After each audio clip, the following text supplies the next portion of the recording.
Hello friends, मैं Manish Chopra APS online classes में आपका एक बार फिर से स्वागत करता हूं। आज हम लोग अध्याय 5 विद्युत धारा के टॉपिक प्रतिरोधकता पर ताप का प्रभाव पर अध्ययन करेंगे। सबसे पहले हम चालकों के लिए बात करेंगे कि चालकों का अगर अपन ताप बढ़ाए तो प्रतिरोधकता पर क्या प्रभाव पड़ेगा। हम जानते हैं कि चालकों की चालकता निम्न सूत्र द्वारा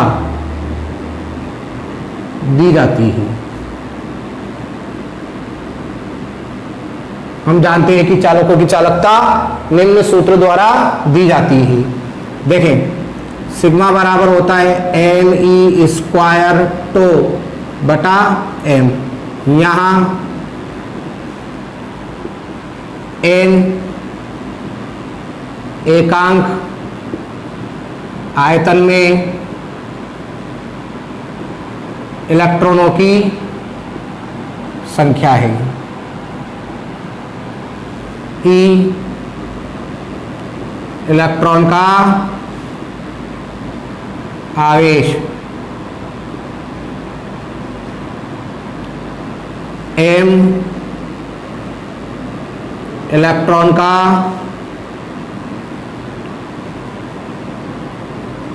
द्रव्यमान है और टो जो है वो है आपका विश्रांति काल। अब आप देखें कि हमने ये बोल दिया कि चालक जो है, चालक में जो मुक्त इलेक्ट्रॉन है वो शुद्धपूर्वक इधर उधर गति कर रहे हैं और उनका वर्ग माध्य मूल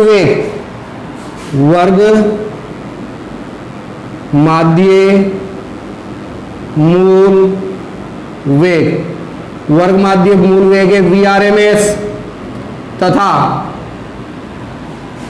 माध्य मुक्त पथ जो है वो है आपका लैम्डा। तब विश्रांति काल अगर अपन निकालना चाहें तो बराबर समय बराबर होता है दूरी बटा वेग, या दूरी बटा चाल। तो दूरी कितनी है, लैम्डा माध्य मुक्त पथ क्या होती है दूरी, और चाल कितनी है VRMS, समीकरण नंबर 2। अब सीधी सी बात, अगर ये चालक है, समझे इसको, ये चालक है, ये मुक्त इलेक्ट्रॉन है।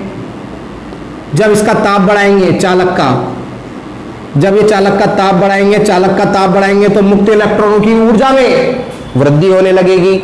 ऊर्जा में वृद्धि होगी तो ये इलेक्ट्रॉन पहले की अपेक्षा और अधिक वेग से गतिमान होंगे, और अधिक वेग से गतिमान होंगे तो ये तेजी से टकराने लगेंगे तो इनके माध्य मुक्त पथ का मान कम हो जाएगा। तो ताप बढ़ाने पर चालक का ताप बढ़ाएंगे तो इलेक्ट्रॉनों की ऊर्जा बढ़ेगी तो VRMS का मान बढ़ेगा, VRMS बढ़ेगा तो लैम्डा घटेगा। ये भी घट रहा है और ये बढ़ रहा है, नीचे की संख्या बढ़ रही है और ये घट रहा है, तो ये घटने से और इसके बढ़ने से ये मान भी क्या हो जाएगा, घट जाएगा। तो टो का मान क्या हो जाएगा, कम हो जाएगा। टो का मान कम होगा तो समीकरण 1 से ये सब नियत रहते हैं चालक के लिए, ये कभी चेंज नहीं होते। जब टो का मान चेंज होगा, विश्रांति काल चेंज होगा, विश्रांति काल का मान अगर कम होगा तो चालकता का मान भी क्या हो जाएगा, कम हो जाएगा। और प्रतिरोधकता जो होती है वो चालकता की क्या होती है, विक्रम होती है। तो चालकता घटेगी तो प्रतिरोधकता क्या हो जाएगी, बढ़ जाएगी। इसलिए हम बोलते हैं कि चालकों का जब ताप बढ़ाया जाता है तो चालकता तो क्या होती है, घटती जाती है और प्रतिरोधकता बढ़ती जाती है। अब है आपका कुचालकों की ताप पर निर्भरता, कि कुचालक का अगर अपन ताप बढ़ाएं तो उसकी प्रतिरोधकता पर क्या प्रभाव पड़ेगा। देखें, हमको ये पता है कि जब हम कुचालक का ताप बढ़ाते हैं तो प्रतिरोधकता घटती जाती है। ठीक है भाई, जब कुचालकों का ताप बढ़ाया जाता है तो प्रतिरोधकता जो होती है वो क्या होती है, इसकी घटती जाती है। अगर अपन उल्टा कर दें कि अगर हम ताप घटाएंगे, अगर हम कुचालक का ताप घटाएंगे तो कुचालक का ताप घटाएंगे तो प्रतिरोधकता बढ़ती जाएगी और परम शून्य ताप पर प्रतिरोधकता क्या हो जाएगी, अनंत हो जाएगी। तो किसी भी कुचालक की जो ताप पर निर्भरता है, कुचालक की प्रतिरोधकता की जो ताप पर निर्भरता है वो निम्न सूत्र द्वारा दी जाती है, रो बराबर रो जीरो ई की पावर Eg अपॉन 2kT। इस सूत्र के द्वारा किसी भी कुचालक की प्रतिरोधकता जो है वो ज्ञात की जाती है। यहां Eg जो है वो है आपका वर्जित ऊर्जा अंतराल और K जो है वो है आपका बोल्ट्जमान नियतांक और T जो है वो है आपका परम शून्य ताप और रो जो है वो है प्रतिरोधकता अर्धचालकों के लिए। देखें भाई, अर्धचालकों के लिए देखो, चालकता या प्रतिरोधकता के आधार पर, चालकता या प्रतिरोधकता के आधार पर पदार्थ तीन प्रकार के होते हैं। मैं भी आपको समझा भी दूंगा। चालकता या प्रतिरोधकता के आधार पर पदार्थ तीन प्रकार के होते हैं, चालक, कुचालक और अर्धचालक। अब बात करते हैं अपन अर्धचालकों की। अर्धचालक जो होते हैं, अर्धचालकों में जैसे जैसे अपन अर्धचालक का ताप बढ़ाते हैं, ध्यान रखें, अर्धचालक जो होते हैं कुचालक की भांति व्यवहार करते हैं, परंतु जब इनका ताप बढ़ाते हैं तो ताप जैसे ही बढ़ाएंगे अर्धचालकों का, तो अर्धचालकों का ताप बढ़ाने से अर्धचालक के अंदर जो सहसंयोजक बंध होते हैं वो सहसंयोजक बंध टूटने लगते हैं। जैसे ही सहसंयोजक बंध टूटने लगेंगे, मुक्त इलेक्ट्रॉन और धनावेश, जिसको हम बोलते हैं होल, तो मुक्त इलेक्ट्रॉन और धनावेश की संख्या में वृद्धि होने लगेगी। और जब मुक्त इलेक्ट्रॉनों की संख्या या धनावेश में वृद्धि होने लगती है, मुक्त इलेक्ट्रॉनों की संख्या बढ़ती है, तो चालकता क्या होती है, बढ़ने लग जाती है। इसलिए अर्धचालक का जब अपन ताप बढ़ाते हैं तो उसकी चालकता बढ़ने लगती है और प्रतिरोधकता घटने लगती है। यदि हम अर्धचालक के लिए प्रतिरोधकता और ताप के मध्य ग्राफ खींचना चाहें तो वो इस प्रकार का प्राप्त होगा, T और रो। ताप घटाएंगे, ताप बढ़ाएंगे तो प्रतिरोधकता घटती जाएगी। देखो, ताप बढ़ता जा रहा है, प्रतिरोधकता घटती जा रही है और चालकता बढ़ती जाएगी। पदार्थों का वर्गीकरण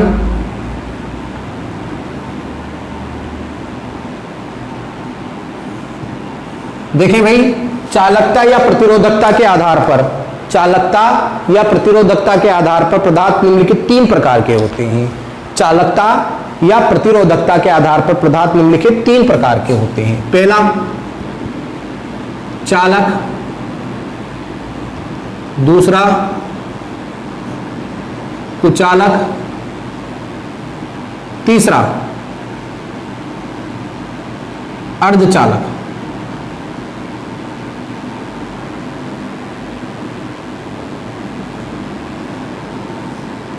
देखें भाई, चालक क्या होते हैं? चालक जिनमें मुक्त इलेक्ट्रॉन पाए जाते हैं उन्हें हम चालक कहते हैं। कुचालक जिसमें मुक्त इलेक्ट्रॉन नहीं पाए जाते कुचालक कहलाते हैं। चूंकि चालकों में मुक्त इलेक्ट्रॉन पाए जाते हैं इसलिए इनकी चालकता उच्च होती है। इनकी चालकता उच्च होती है, चालकता होती है इनकी 10 की पावर 6 से 10 की पावर 8 मोह अपॉन मीटर। तथा प्रतिरोधकता, आप प्रतिरोधकता उल्टी कर दो, प्रतिरोधकता जो होती है इसकी चालकता उच्च होती है, प्रतिरोधकता निम्न होती है। 10 की पावर -8 ओम इंटू मीटर से 10 की पावर -6 ओम इंटू मीटर। ठीक है भाई। चालकों में मुक्त इलेक्ट्रॉन पाए जाते हैं, इसलिए इनकी चालकता उच्च होती है। कितनी होती है? 10 की पावर 6 से 10 की पावर 8 mho अपॉन मीटर, तथा प्रतिरोधकता निम्न होती है। कितनी होती है? 10 की पावर -8 से 10 की पावर -6 ओम इंटू मीटर होती है। अब देखें, परंतु जैसे जैसे ताप बढ़ाया जाता है, मैंने अभी बताया, परंतु जैसे जैसे इनका ताप बढ़ाया जाता है, चालकता तो क्या होती है? कम होती जाती है और प्रतिरोधकता बढ़ती जाती है। अब आता है कुचालक। देखो, चालकता के आधार पर भी बता सकते हैं और प्रतिरोधकता के आधार पर भी वर्गीकरण कर सकते हैं। अब आता है कुचालक। कुचालक क्या होते हैं? कुचालक जिनमें मुक्त इलेक्ट्रॉन नहीं पाए जाते, ऐसे पदार्थों को अपन क्या बोलते हैं? कुचालक कहते हैं। और कुचालकों की चालकता निम्न होती है। कुचालकों की चालकता निम्न होती है, 10 की पावर -14 mho अपॉन मीटर से 10 की पावर -9 mho अपॉन मीटर, तथा प्रतिरोधकता उच्च होती है, 10 की पावर 9 ओम इंटू मीटर से 10 की पावर 14 ओम इंटू मीटर तक होती है। परंतु जैसे जैसे कुचालक का ताप बढ़ाते हैं, प्रतिरोधकता कम होती जाती है, और जैसे जैसे अपन ताप बढ़ाते जाएंगे, प्रतिरोधकता इसकी क्या होती जाएगी? धीरे धीरे कम होती जाएगी। अब आता है अर्धचालक। अर्धचालक जो होते हैं वो वैसे कुचालक होते हैं, कुचालक की भांति व्यवहार करते हैं। 0 केल्विन ताप, अगर ताप नहीं बढ़ाएं तो 0 केल्विन ताप पर अर्धचालक कुचालक की भांति व्यवहार करते हैं। कुचालक है तो इनकी प्रतिरोधकता क्या होगी? ज्यादा, और चालकता क्या होगी? कम। इनकी जो प्रतिरोधकता होती है वो 10 की पावर 4 से 10 की पावर -1 mho अपॉन मीटर, तथा चालकता जो होती है वो 10 की पावर -4 से चालकता जो होती है 10 की पावर -4 से 10 की पावर 1, और प्रतिरोधकता जो होती है वो 10 की पावर 4 से 10 की पावर -1 ओम इंटू मीटर तक होती है। परंतु जैसे जैसे अर्धचालक का अपन ताप बढ़ाते हैं, अर्धचालक का हम ताप बढ़ाते हैं, सहसंयोजक बंध टूटने के कारण इलेक्ट्रॉन और होलों की संख्या में, होल का मतलब होता है धनावेश, इलेक्ट्रॉन तथा होल की संख्या में वृद्धि हो जाने के कारण अर्धचालक की चालकता क्या होती है? बढ़ने लगती है, तथा प्रतिरोधकता घटने लगती है।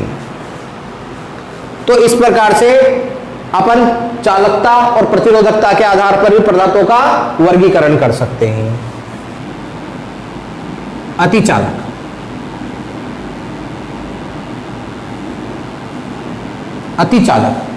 अब अतिचालक क्या होता है? अतिचालक क्या होता है? हमको पता है कि अगर हम चालक का ताप बढ़ाएंगे, तो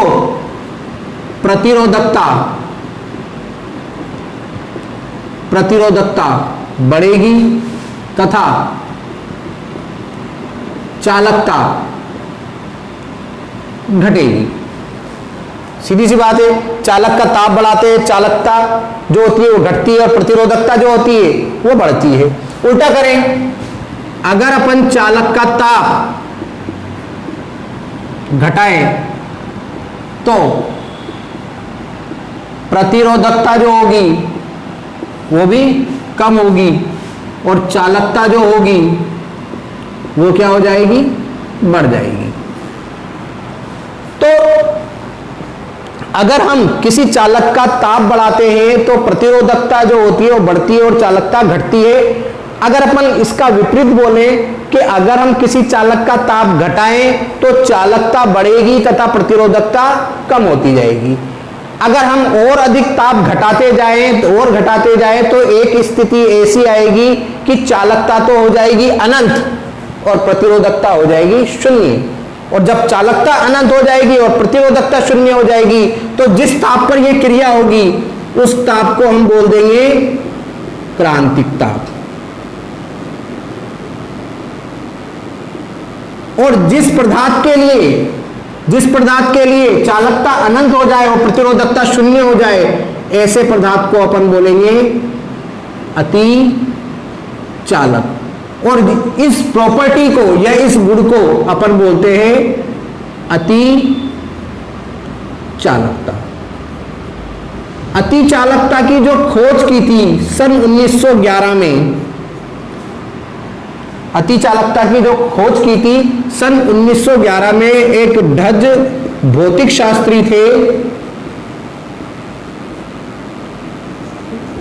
डच भौतिक शास्त्री थे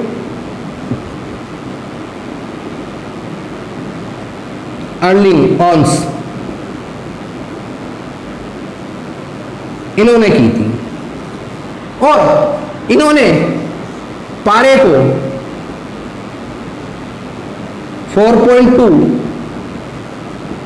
4.2 केल्विन ताप पर ठंडा करके अति चालकता के गुण को प्राप्त किया था।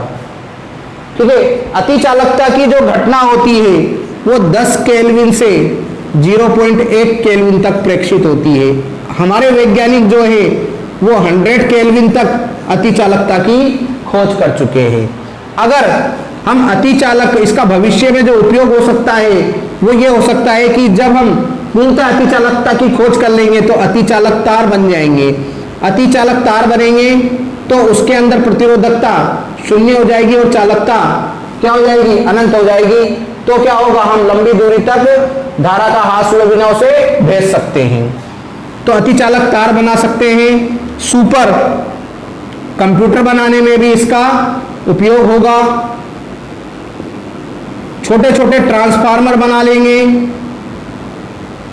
जिनका आकार छोटा होगा परंतु दक्षता जो होगी वो बड़ी ज्यादा होगी।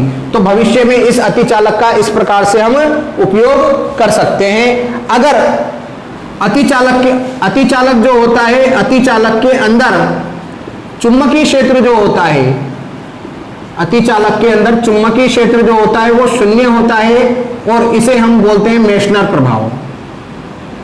क्या बोलेंगे, मेसनर प्रभाव। अति चालक के अंदर विद्युत चुंबकीय क्षेत्र का मान जो होता है वो शून्य होता है, इसे हम मेसनर प्रभाव कहते हैं। तो आज हम लोगों ने पदार्थों का वर्गीकरण करा, ताप पर निर्भरता देख ली और इसकी अति चालकता का गुण देख लिया। अब लास्ट वीडियो में हम सेलों का संयोजन पढ़ेंगे और उसके बाद ये आपका चैप्टर यहां पर समाप्त हो जाएगा। धन्यवाद।